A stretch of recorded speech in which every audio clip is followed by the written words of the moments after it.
Hello, everyone. Hello. So today we're going to have a little chat about Ascona, the village of Ascona, and in particular uh, a community that was built on a mountain or hill in Ascona called Monte Verità. Monte Verità. Yeah, Yes. So just so you know where it is, it's a Swiss lake in between Switzerland and Italy, yeah. surrounded by mountains and hills and stuff. It's a absolutely picturesque setting. Stunning. I want to go, man, just to see the view and stuff. You can visit there, and it's Yeah. I think it's kind of a posh holiday resort kind of a place because the lake's beautiful. I think Lake Maggiore is the name. Yeah. In Maggie. Switzerland, near the Italian border. I think that's right.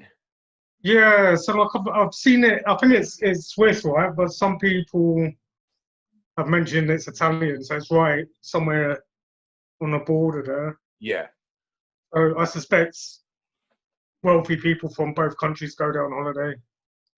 yeah. A common We might thing. show you a picture of it today. We'll show you a little video, There you go. so can have a look, see how beautiful it is. So these videos are getting more technologically advanced as we go. Yeah, I'll get the green screen in soon. Yeah. So the significance for us Yeah, is that Otto Gross attended a kind of commune there, yeah, which was started around about, well, it's quite important to point out when this commune thing was started, but the commune really got going about 1900 yeah, and lasted right through until 1920. But there was a previous incarnation of having a kind of countercultural commune there, which happened around about the 1890s, and that was to do with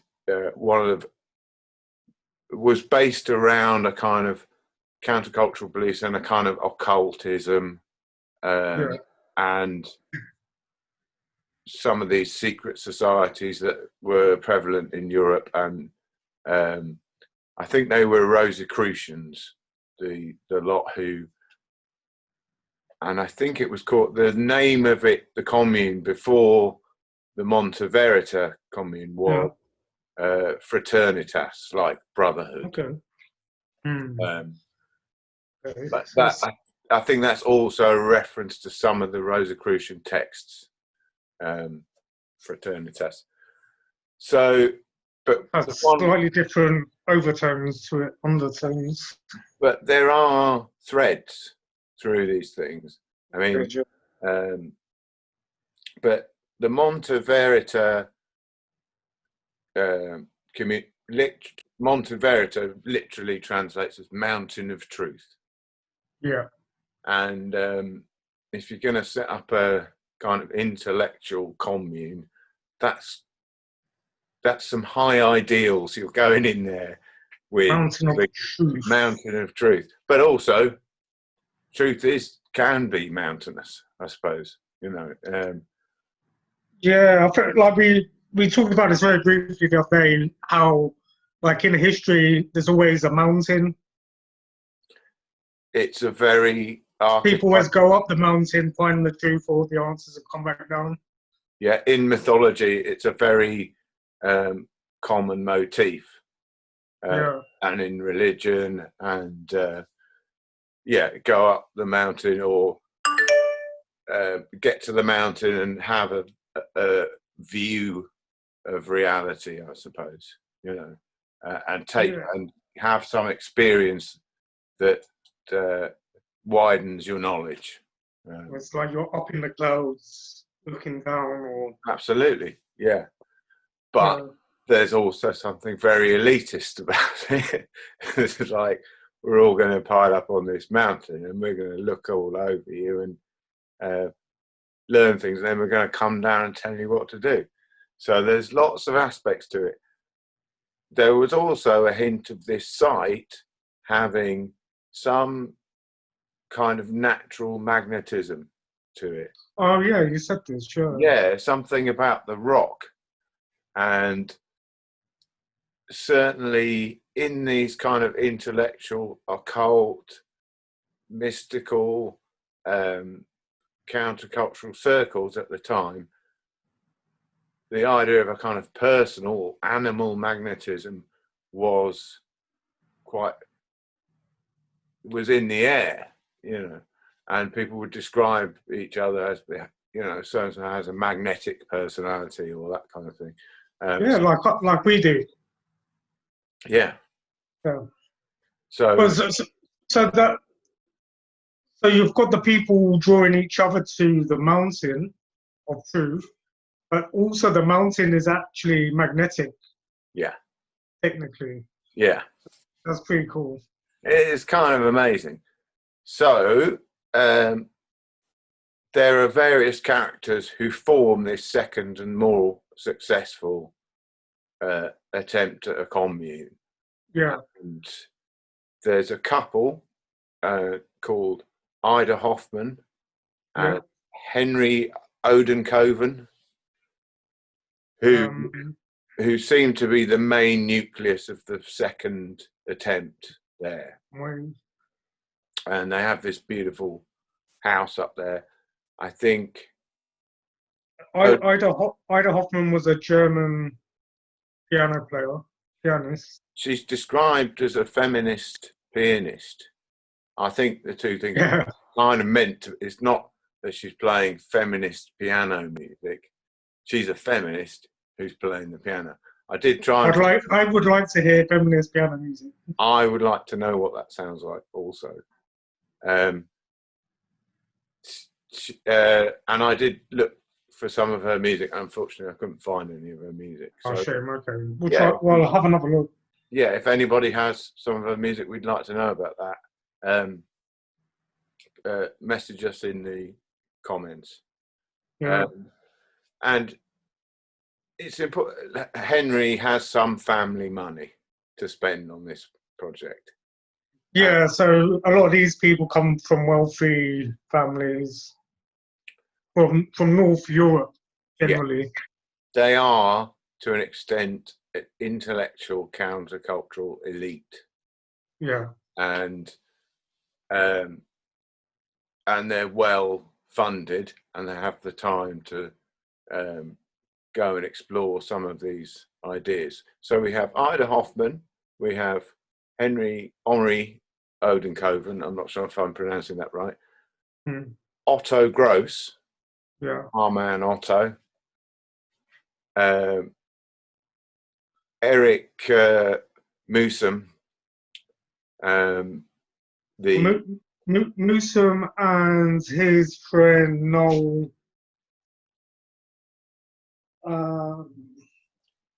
Noel met Otto there in 1905. Right. For the first time. I thought he was there at the first time in 1904, but I'm... Okay, well, splitting hairs. 1904. Yeah. Yeah, so they introduced Otto Gross to anarchism, and he introduced them to psychoanalysis. Right. That's interesting. Yeah. So, and there's a kind of a core of early members, but it's important to say that, there are people coming and going. We're not entirely sure who met who, when, but there was activity there for 20 years. There's a lot of big names which most people would have heard of, and then a lot of other big names that English people or maybe Americans won't have heard of, but maybe Germans and the German-speaking world would have.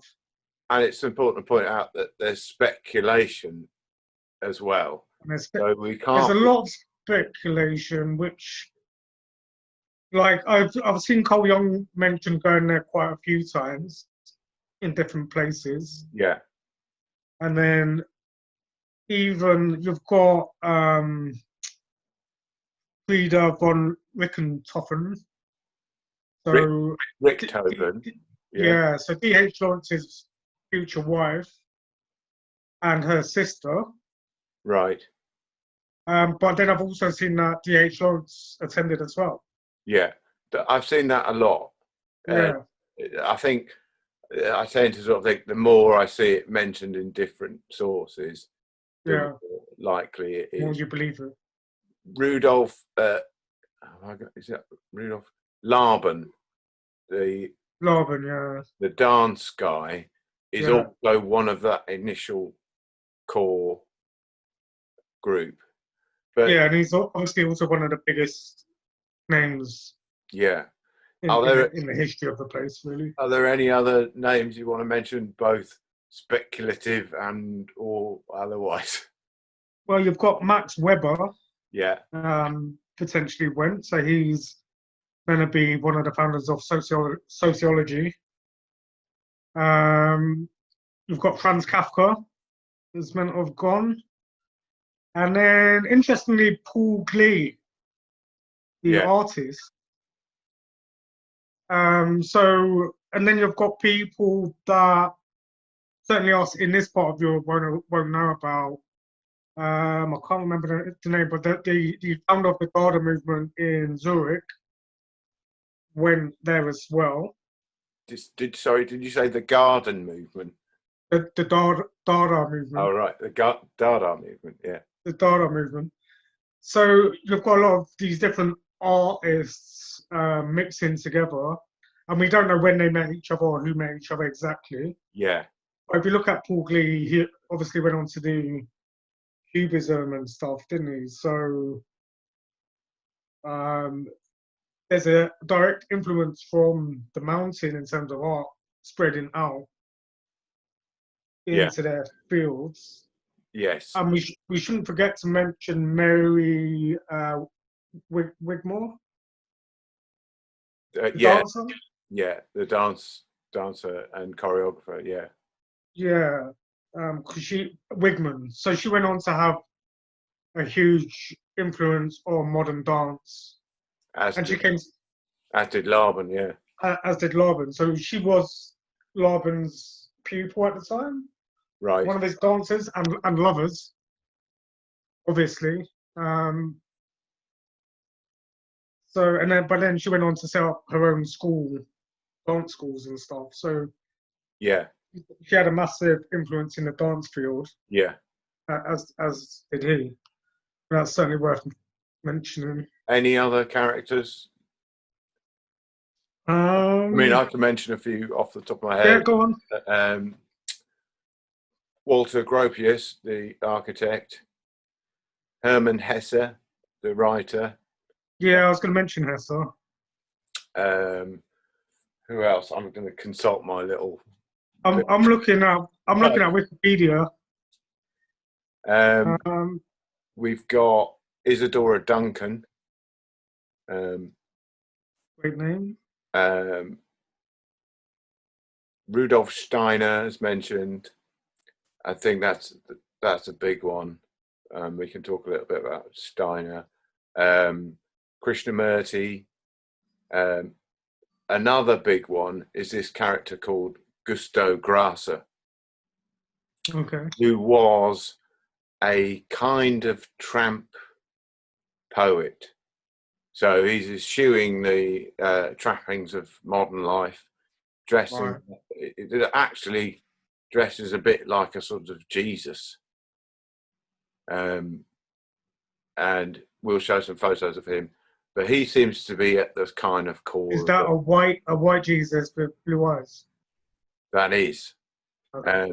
I think he's German, and he was a poet, and he seems to show up in a really. I'm mentioning him because he seems to show up in a lot of the photos, and he seems to have been influential on the other people. Right. So he was there a lot. He's quite integral. Like a core member. A core member, yeah. A regular. Yeah. Now, on the sort of, in the speculation camp, we've got Lenin, Trotsky.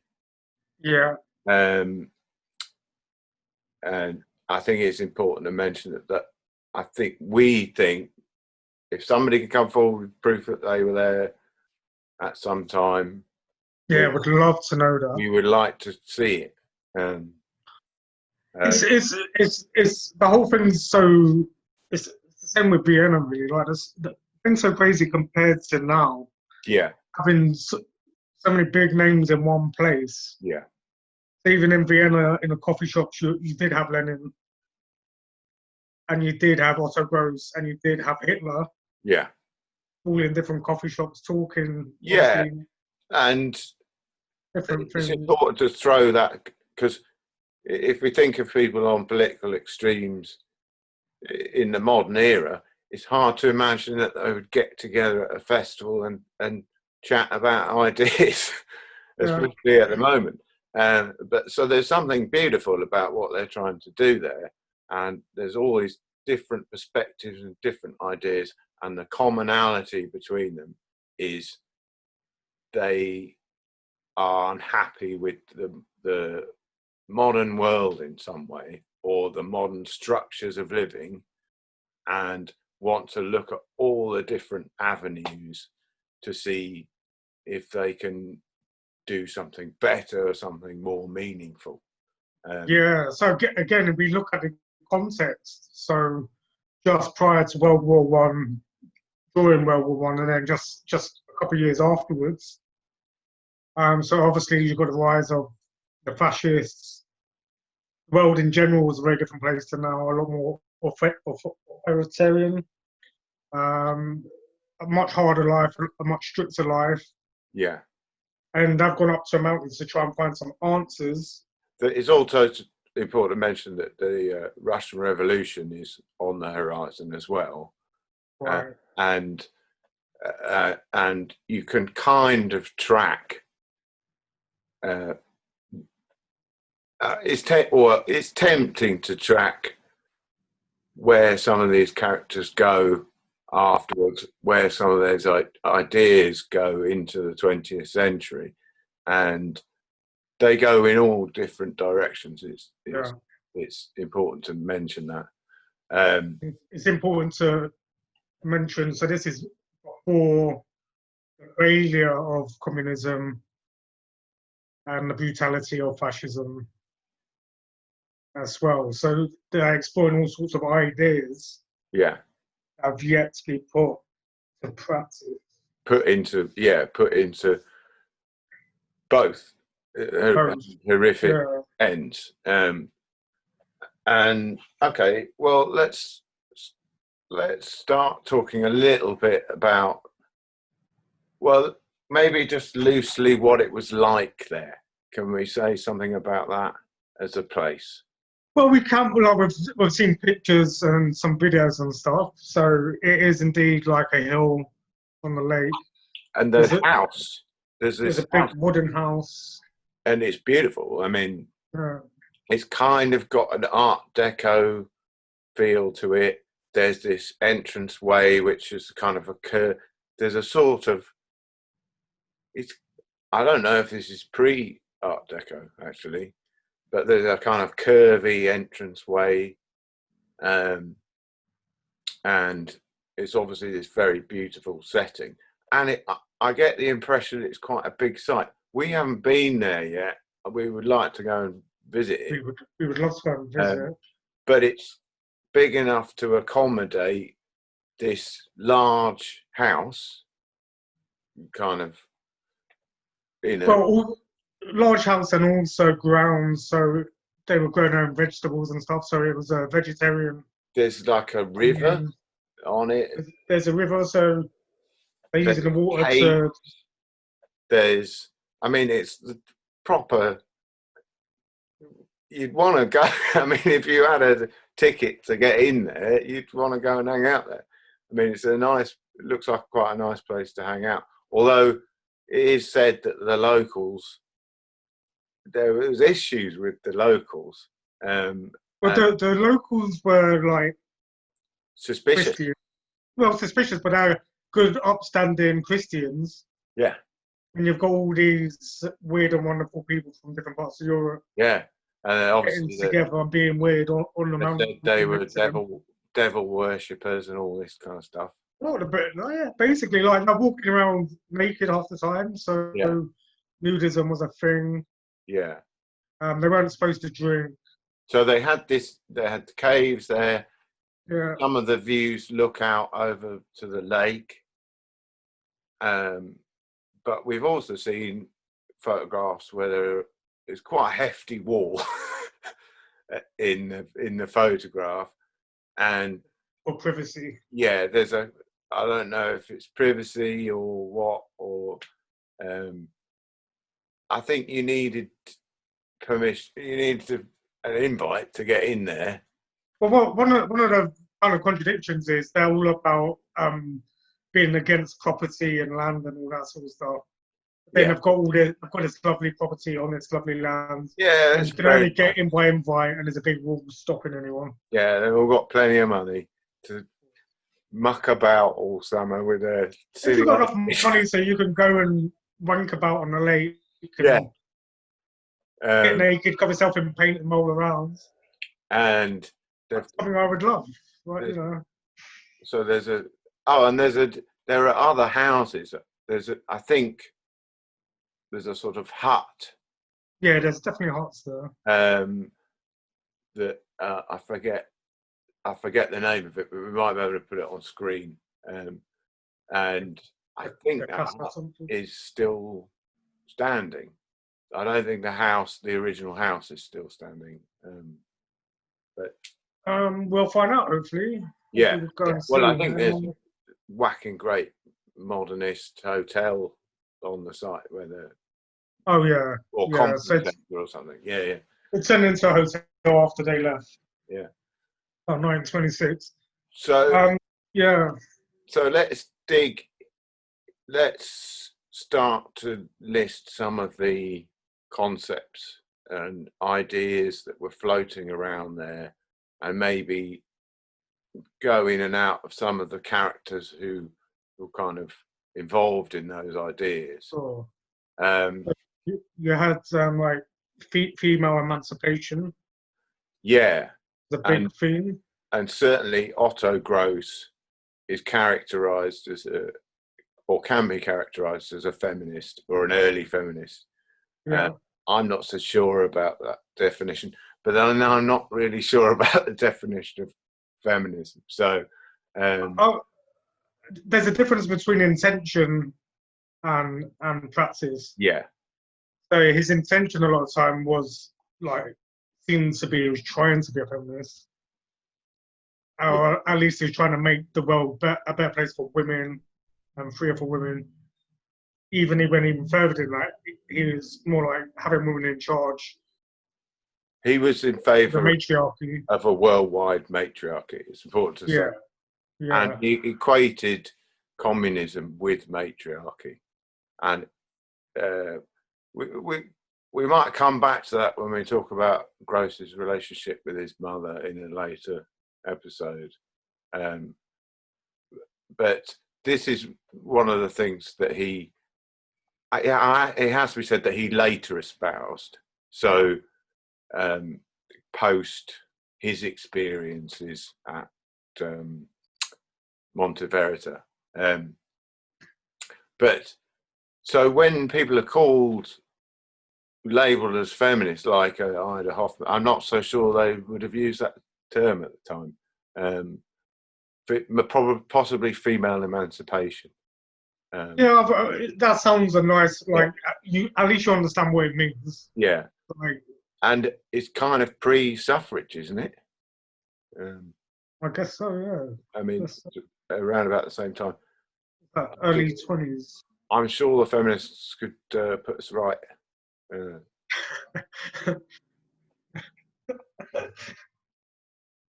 So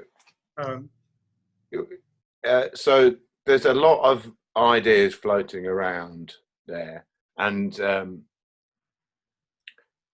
it has to be said that they are, quite a lot of them are utopian ideas. I mean, we talked a bit earlier in another episode about, we touched on archetypes, and it's an issue that comes up in psychology, and the nature of archetypes. And these people are highly idealistic, or they're so, or they're kind of the reverse. They're kind of highly nihilistic, and they're looking for a magical, quite an extreme way of changing the world, perhaps. But there's all, like, it seems to me like an awful lot of ego as well. Yeah. They think they can go to a mountain, this like select group, and change the world. Yeah. And to some extent, they do have an impact, these people. They have, even today, there's an impact. Yeah. So the kind of things they're interested in is a sort of back to, a bit like the sort of hippies of the 1960s or whatever. Yeah. And a bit back like to nature. There's a back to nature element. There's almost this element of the restoration of a natural order that we have lost and when we say counterculture, the culture that they're regaling against is a materialistic, so money, but also materialism, a kind of materialist thought, hyper rational thought, and a kind of industrialization, and an industrialization of that's overreached into and disturbed natural human processes. Yeah, so we lost our touch with the Mother Earth. And this is something that they share. I think they all seem to share. Seems to be. Yeah. And one of the goals is to not only find new ways of recapturing that, but there's also this idea that they're uncovering something from the past that was better and was lost. And they have this in common with Rousseau, perhaps. Some of the ideas from Rousseau are coming in. Some of the ideas from Nietzsche are coming in, and trying to put them into some sort of practice. And some of the ideas from Darwin are coming in, and these are, and various other kind of anarchist writers as well. Yeah, so you've got all these artists. Sorry, go on. Yeah, and it's very important to note the resurgence of occultism as well. Yeah. These are all big influences in what they're up to. And for those who think, well, occultism hasn't got anything to do with politics or psychology, it's a huge influence. And one of the big figures for them is Blavatsky, Madame Blavatsky, and it's worth looking at her ideas. And Blavatsky is also associated with Rudolf Steiner, and they had the Theosophical movement and I forget what Steiner's is called, I probably can't say anthroposophy. Yeah, anthroposophy. Yeah, good luck with that. Yeah. While we're mispronouncing things, just want to apologise to Eugene Bleuler. Eugene Bleuler. It's not Bueller, it's Blue. Blula. Yeah, so we mangled his name in the last podcast. And he was an important chap, and I don't want to mangle his name. Blula. It's very important. So on this mountain, we've got people from different fields. Some are philosophers, some are psychologists, artists, writers. They're reconnecting with nature. Yes. And then they're talking about the big things, philosophy, psychology. Yeah, the big idea. Mysticism, the occult. But they're looking at the big picture and trying to come up with some answers. Yeah, and obviously Nietzsche's important here because they're trying to find a structure for living that isn't based on a kind of religious structure, and that's something that God, but also the structures of the church and maybe some of the strictures of the church, you know. And there's it's an experiment in living is the phrase, isn't it? Experiment in living. Yeah. So I think one of the things we were talking about, but we haven't said directly, is a lot of it's to do with how we relate with each other and the relationships we have with each other. And when it's romantic and stuff, we have lost something instinctive or natural. Yeah. As well. So that's something that's falling as well. So Darwin comes in and says, well, we're not naturally monogamous, you know, it's not a very good strategy to be, especially for males, to be monogamous. It's a terrible strategy, you know. So there's elements like that coming in, and it's really who is the master of your house and what is the structure of reality. These are the things. So there's a psychological aspect to that. Yeah. And if there is no God, what's going to take over? What's going to take over? And that is a huge problem. And I don't think it's something we've escaped from even now. Why can't we just worship nature like the pagans? Well, and is this what they were talking about? And paganism comes in, and a kind of neo-paganism comes in as well, and a sort of reverence for a kind of golden age, where perhaps they imagine these things were all fine and sorted out. Yeah, so that's the bit I don't understand. I think it's a little bit naive. That's the bit I don't understand. Yeah. So Otto's kind of occult goddess, a Tate? A starter. A starter? It sounds like the first day. Yeah. Sounds like the first day at work. A starter was the goddess of love and war from the Middle East, going way back. But there's some Indo-European connection, and as you know, I think with a lot of neo-pagan stuff, they rely on a lot of that transition of ideas. So you've got the kind of Hindu texts as well are important. And the pagans, there's a kind of cross-pollination into European paganism. So this, but I think it's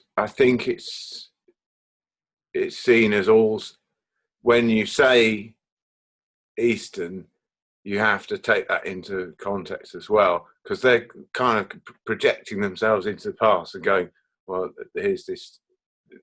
I mean, why? You've got to ask the question: why go and dig a deity up from the past, from another part of the world? Yeah, or from another part of the world. But there is this kind of European tradition, and once you start getting into the world of paganism, you realise that a lot of these mythological deities change their names all the time. A lot of them came from the Middle East originally, anyway.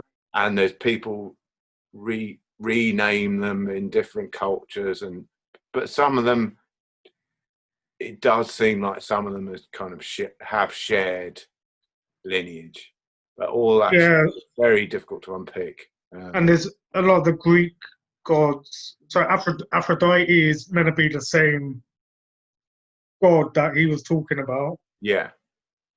So there's a lot of cross mythology going on. Yeah. From around the world. And this is, I think, where a lot of these people kind of go wrong a little bit. And almost misunderstand the concept of archetypes. I don't know if I talked about this before, and symbols. Let's say symbols as well. Yeah. And what there is a tendency to do is take one's preconceived or inherent unconscious biases, find the mythic deity that sort of matches them, and only look at one aspect of that deity and go, I've got a cult going now, let's have this cult because it represents something from my unconscious that my unconscious is raring to go for. And seems to be a lot of that. But the important thing is that these gods and goddesses and lesser deities and what have you have two aspects. They're dual. Like nature is dual, and they're often opposing aspects that are brought into some sort of synthesis in the personification of the deity. Of yin and yang, the good and the bad. It's very important to get that across. And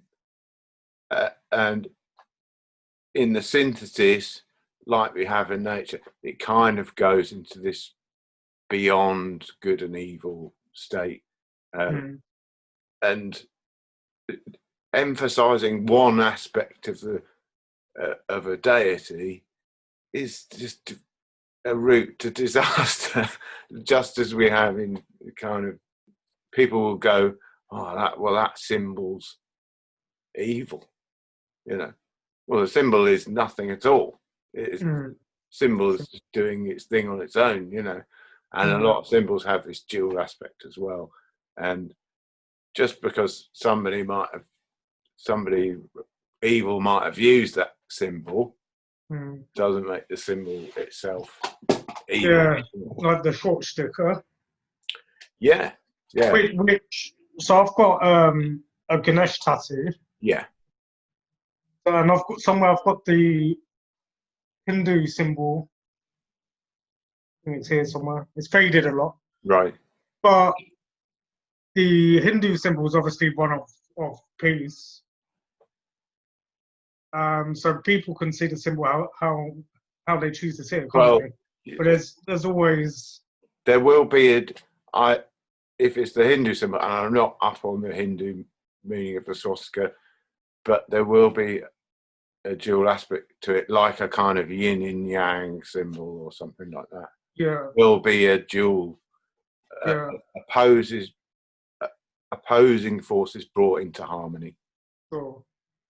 And when we're talking about paganism and a whole, or a kind of pantheism, like a whole suite of different gods and deities and symbols and myths, they're not only acting in a dualistic sense in the single deity, there's interrelation, there's character, and there's interrelationships with another deity who has a different character, and so on and so forth.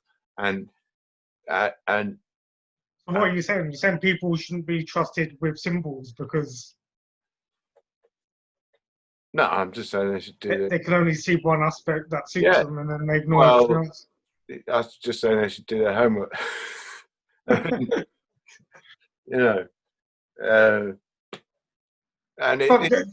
that is what people do. It's unfortunate. It is unfortunate that we aren't taught some sort of symbolic literacy when we're at school, and I think it would help us enormously. And to echo the Asconans, they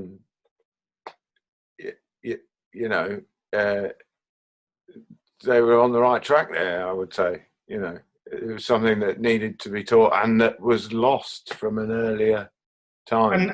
And still is. I can't really speak for other European countries fully, but like in England for sure, we have a big problem with identity and having lost connection with nature and other stuff. And there just seems to be a big void, and we don't really know where we're going. Yeah. And they were talking about this 100 years ago. Yeah. A lot of it comes down to, obviously, we've lost Christianity in this country. Yeah. So then what's next? And it's like there's nothing next at the moment.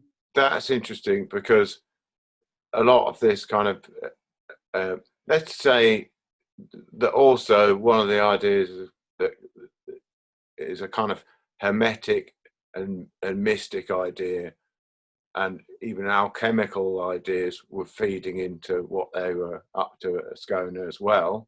Yeah. And ideas about the rediscovery of the body. Yeah. And ideas, this sort of uncovering of a past that was perhaps better. Now, there's dangers in that idea. that it becomes a kind of utopian goal. It also sounds like a dream rather than, well, is there any basis in reality? Well, that's rather than just mythology. Yeah. Well, let's talk about Atlantis then. So that was there was a big resurgence in ideas about Atlantis and Lemuria and or a northern European Arctic homeland and those kind of ideas. Now, they might have, I think it's probably a bit of both. They might have some basis in reality and some basis in myth. But in a sense, the idea is the thing. Yeah. A bit like with the, studying symbols to make sense of the world, or using symbols as a framework to make a framework for reality or for the unconscious. So it sort of doesn't really matter if there is somebody goes and finds a bit of Atlantis.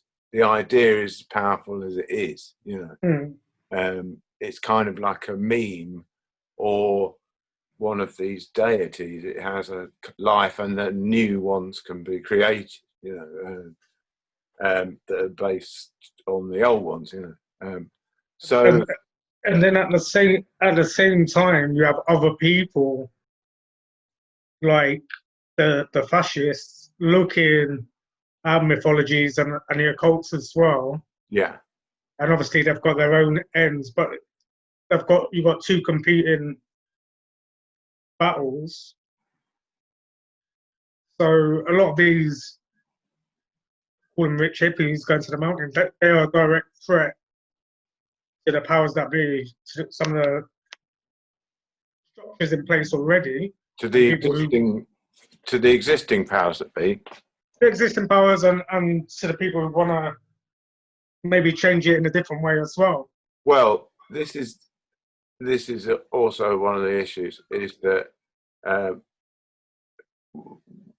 I might struggle with how to say this, but I hope I'm going to be clear. So once you have a kind of control or architecture of or a new framing or an old framing of the world, then it can be politically manipulated, and I would say that usually it's a very poor illustration of reality that's being manipulated politically. So we have the Start cult, which I'm not sure whether that was Gross's gig, or whether it came from his association with other people at Ascona, or whether it was at Ascona already, or they were all kind of into it. So he doesn't really take the war aspect of the Start. Yeah, so he misses the whole war bit, and he's looking for examples, because he's keen on this kind of matriarchy. He's looking for examples from the past of kind of matriarchal systems, and almost kind of total female leadership in some way,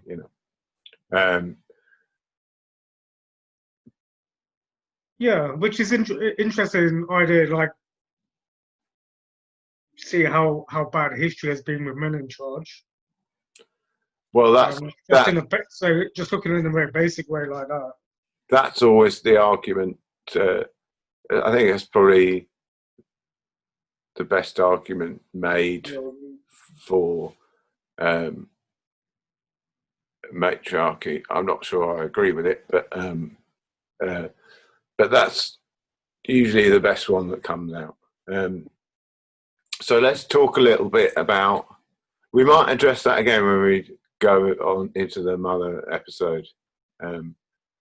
So next episode, Ghost and the Mother. Is it? Well, I think there's a lot to get through with Ascona. We might have to do a part 2 on Ascona. So we've talked a little about Atlantis and a kind of mythical golden age. This is one of the ideas that is floating around at the time. And from a psychological perspective, you might think, this is quite a dissociation, potentially. Okay, you might think, well, it would be nice. It'd be nice if things were better in the past, but it's possible to put a lot of weight on that idea. Go, no, things were definitely way better in the past. We have to change the now, the reality of now, back to exactly how it was in the past, that we don't really know what that past was like. With no electricity and no cars and no TV. We're not even sure if it was real. You can see, but you could see that you can also hang a lot of ideas on that and go, yeah, we're all doing that. We're all going to go and do that because it has this mythic element. And so that's around at the time. And that there's also a kind of lesser form of that is a kind of traditionalism, and that there were perhaps better ways of doing things that were not so people turning into machines or in the service of machines. And that's brutal. Yeah, obviously the culture just kind of been through the Industrial Revolution, and there was certainly some brutality in that. Well, you're coming out of a lot of brutality, aren't you? Yeah. So you had obviously the Dark Ages, Industrial Revolution, And then with Nietzsche, you've got people kind of moving away, well, from Darwin, and then Nietzsche moving away from God. Yeah. And looking around and trying to work things out. But the way people live in, very brutal and structured. Yeah. It's not this pastoral wonderland. It's working. Well, you think with all those churches, it would be a wonderland, wouldn't you? Yeah. So it's horrible, really, for most people. Yeah, for most people, would have been a small minority that had a good life. Yeah. Back then. Yeah. It's all that working down the coal mines, or as a prostitute, or I don't think it would have been I don't think class would have been a thing. It would have just been the people in power and everyone else kind of scrabbling to live. I don't know. I would describe a lot of the characters at this as kind of middle class. Well, they're probably a lot of them are upper class. Yeah, upper middle class. But so another aspect that was in the culture at the time, and this is important to mention, and it's a thorny topic, is racialism. So that is present, and some of this comes from Blavatsky and Steiner, and some of it is based on the uncovering of these myths and kind of Atlantean myths of the past, and some of it appears to be revealed text, so which would be a kind of psychically revealed reality. Now, make of that what you will. And they were what, racist in their basis? Well, it depends. Again, you have to define racist. But they certainly believed that just as men and women have different characters, and animals have different characters, nature is like different that. Instincts. But different races had different aptitudes and that kind of thing. And this was in the air as well. This was kind of...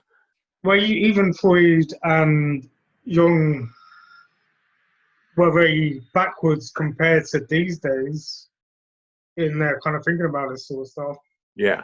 And it's only 100 years ago, 110 years ago, 120. They're very much seeing different people from different parts of the world as different entities. Yeah.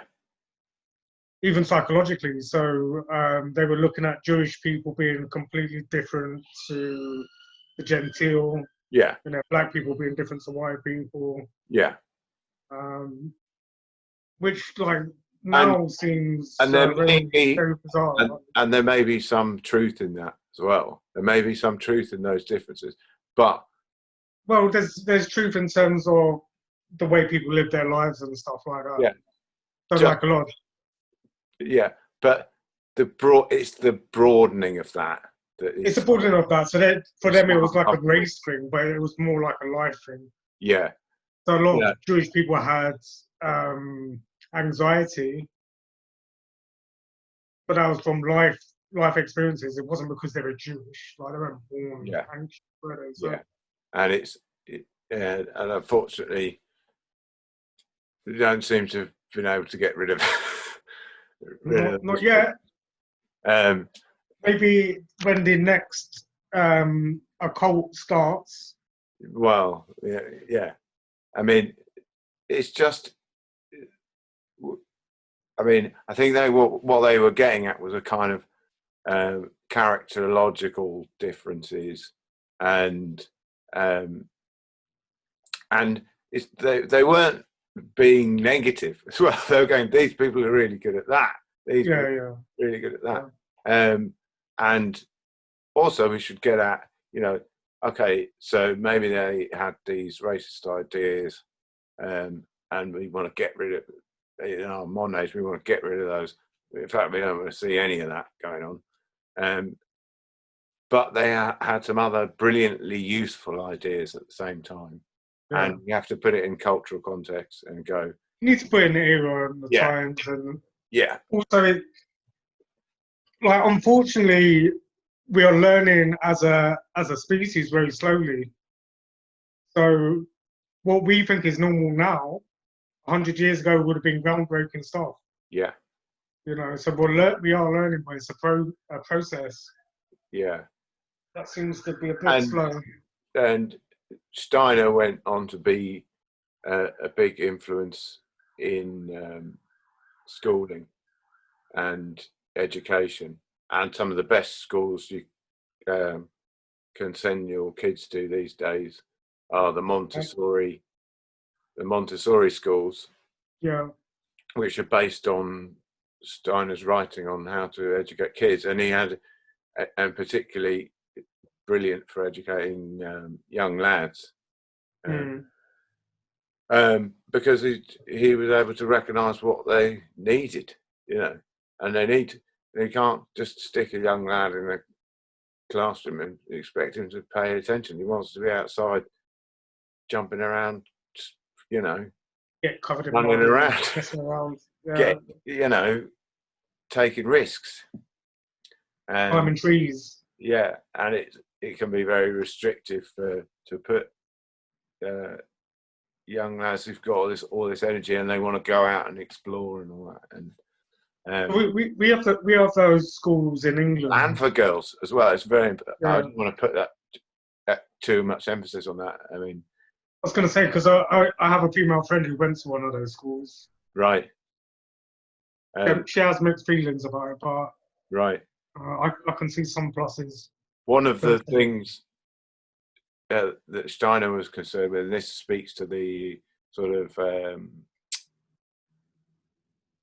the kind of back to nature, or a re-establishing a relationship with nature idea, was that he, you know, in the cities and towns we have these kind of artificially flat surfaces, and they're very rectilinear and all that kind of thing, and it was just to get kids outside and walk on uneven ground. As simple it's quite an amazing thing, because I'm from inner city London, so that's kind of my experience. Everything is built and designed, but then my mum always made sure we went to the countryside and on walks. And then at some point I was like, I could see nature in the way most kids from the city can't. Yeah. I just seen a park and you've got to experience it, you know. Experience it. And this is something that they were fighting for, you know. It's an important thing. It wasn't all crazy ideas that went nowhere or ended in the near destruction of everybody in the 20th century. That was the other guys. Yeah, some of it was good. Some of it was good. Yeah. So I think we could talk. Let's go on. Oh, go on. You go. Oh, you go. Go on. We talk a little bit about Eurythmics, not the 80s pop band. Oh, there's not much to say about them. What? Don't you like Eurythmics? Oh, all right. All right. Oh, okay. That's it. Now, I need to be careful here, because I might not attribute, I think, I could be completely wrong, that they're attributed to someone called Jacques Dalcroze. I don't know. Okay. I might have got that wrong, who came up with the Eurythmics. But this, again, is a re-exploration of the body. So he came up with this kind of, and it's quite similar to Laban in some ways. He kind of came up with this geometrical system that was almost like a sort of meditation for the body to put the body in new experiential shapes. Ah, a bit like a nouveau yoga or something. Is that what the video online is? Is there a video of that? I think there's some of I'm not sure if that's Laban or Eurythmics. Yeah, that's why I wasn't sure which one it was when you mentioned it. But it's we'll put that on so you can have a look. But this is really important because what they're kind of saying is that not only are there psychological strictures on the body, there are sociological strictures on the body, and kind of physical frameworks that affect the physical. And you might, and you could even bring architecture into this, like, well, if you have this shaped building, then you'll move through it in a certain way, and you might just get kind of stuck moving through it in a certain way. And is that a natural expression of the body, or are you constantly doing the same mechanical actions all the time and there's kind of feedback loops, and that might have a psychological effect, but there's also the effect of the unconscious on the body at the same time. They might be oppressed by the building and start to take on its form in some way, and that kind of idea. So it's oppressed and oppressed. Yeah. I'm oppressed. And it's a lot of this is to literally shake it up and allow it to express itself, and maybe feel new muscles and new shapes, and also a kind of new physical interaction with nature in some way. And like an internal connection with your body, the internal and the external. Yeah. And you're there. Quite amazing, isn't it? You're there out in nature, experiencing all these new movements and observing nature at the same time, and seeing this recognition of encouragement and similarity, and going and looking at you might be looking at a squirrel and going, all right, okay, he seems to know what he's doing. He's doing it naturally, whatever he's doing. So they're free in the mind, they're free in the body. Yeah. Oh, let's talk a little bit about some of the things other things that they were against. We talked about a kind of over-reliance on the rational. I think the counterbalance to that would be the kind of creative, I suppose. And there's a lot of creative people on that list of attendees who are also interested in these kind of topics. You might have read some D.H. Lawrence, or be very interested in nature and sexuality. Oh, we should talk about that, because it has a reputation of being a kind of sexually liberated. We missed the whole sex topic. How did we do that? We must have been trying to avoid it. Wow! Oh God! So, so tell us a little bit about that. I mean, it had a reputation as a sort of centre for orgies, almost. Yeah, centre for orgies, nudism as well, and like a lot of the big names have relationships in lots of different directions. Yeah, and they're all polygamous. Attractive, young, cool people. Well, they're famous artists, writers, psychologists, and the rest of it. They all think they're amazing, all young and attractive on this mountain, and they're like, let's get back to nature and have an orgy, and release all inhibitions, and do what you like. And it's part of the counterculture, isn't it? It's about doing what you're told not to do, what you're not supposed to do. And they're trying to break down some of those structures. Formulaic. And we talked a little bit about this when we were talking about Gross's influence on Jung in the Dangerous Method episode. Yeah, they're trying to break down these, I suppose, received structures about formulas of living. Of sexuality. Sex is for this. You do it at this time. Yeah, in this way. In this way. In this place. Have sex with that person. It's just for making babies. You don't get any pleasure out of it. All these kind of things. You don't get pleasure, the men do. Yeah. Yeah, so you had Wigman had a relationship with Larvin, and I believe someone else. Then you've got Frida Lawrence and her sister attended, and also Gross had a relationship with both of those. Hannah Hock in the Dada movement was there. Right. So there's some significant women involved in that as well. And obviously with T.H. Lawrence, Ladies Charlie's Love is based on Frida. Right. Yes. And it was Otto Gross that introduced her to polygamy and love and sexuality in a different way. Yeah. So this is coming out of all those forces in a sense. Well, so you've already mentioned the education. In the art world, Dada moved on to surrealism and cubism. Yeah. Then you've got one of the most famous literary writers of the last 100 years being influenced. The dance.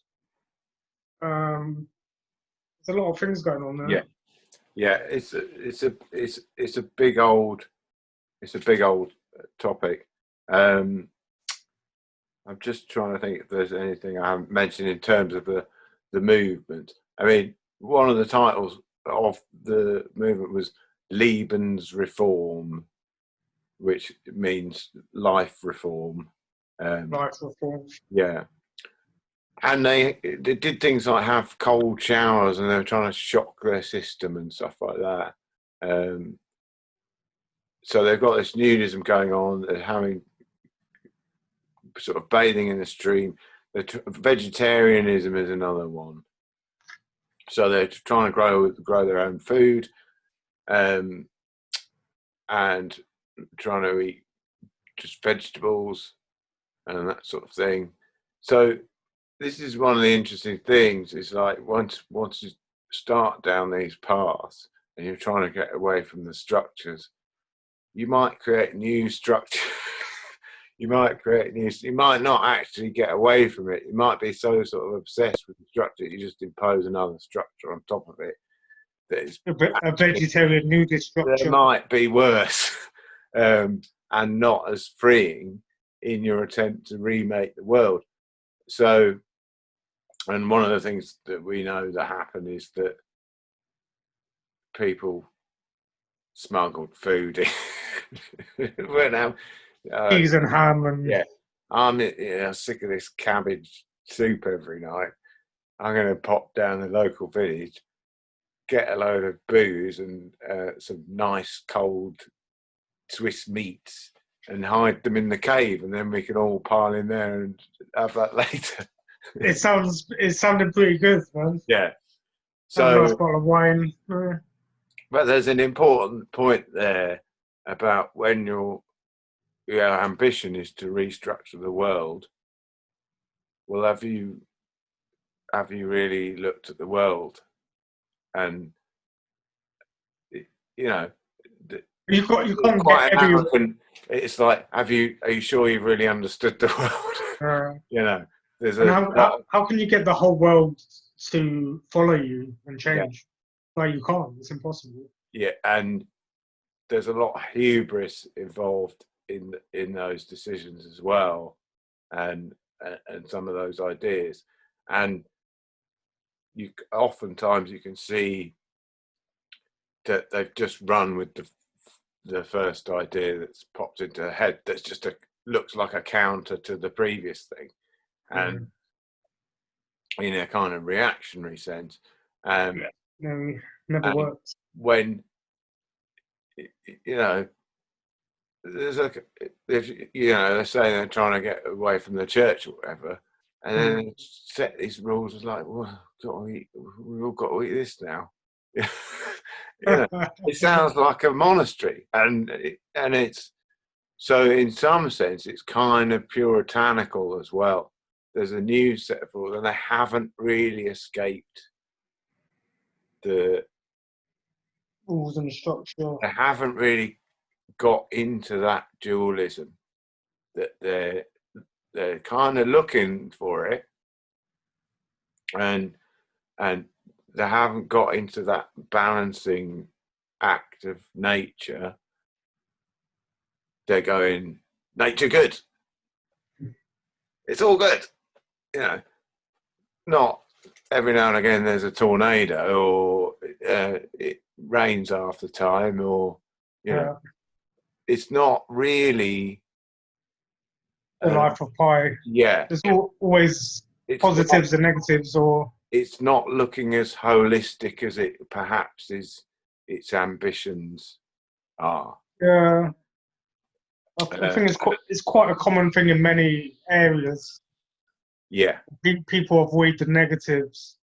Yeah, and you can't avoid the negatives because they always exist. Yeah, but it's also this is a very difficult thing that problem that we all have, is to try and escape this kind of sort of monotheistic sort of monism. Yeah. Way of looking at the world and just either reacting from it or going with it the whole time. And it's something that's so embedded in our culture that they're kind of right. Perhaps we must look within. Yeah, we need to look within and try and sort that out, and maybe take some cues from some religious practices that we might have had, or spiritual practices that we might have had in the past that didn't do that. Yeah, they totally accepted nature as it is and our part in it. So yeah, and maybe wary about intervening in a maybe wary about the hubris of intervening, but there's great stuff going on there at the same time. So I don't want to completely knock it, I think we might leave it there, and when we come back to this, I think it would be good to talk about some of these ideas and what the psychological implications are of those ideas, and especially in terms of growth. Yeah, so we're looking at a much deeper level. Go a bit deeper.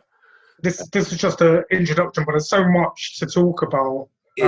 It's such a huge thing because there's so many people involved in it, and it went on for so long, and it had implications later, in many directions later in the 20th century. So.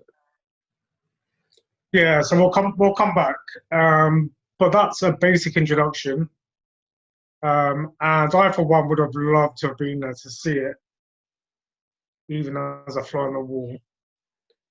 But yeah, all right. Yeah. All right, folks. Thanks if you waded through all that. Again, cheers. Cheers. Keep watching these. Give us a like or subscribe if you've in the bit below, or comment, or if you have anything you think you can add to the discussion. We'll always be happy with comments. Yeah. So we're learning ourselves. So maybe we'll learn from you, or we'll pick up something. You might know more about some of these characters than we do. We're all always looking for people who can contribute to a bit more understanding on these things. So, sure. Cheers, then. Cheers, guys. Take care. Next time. Next time.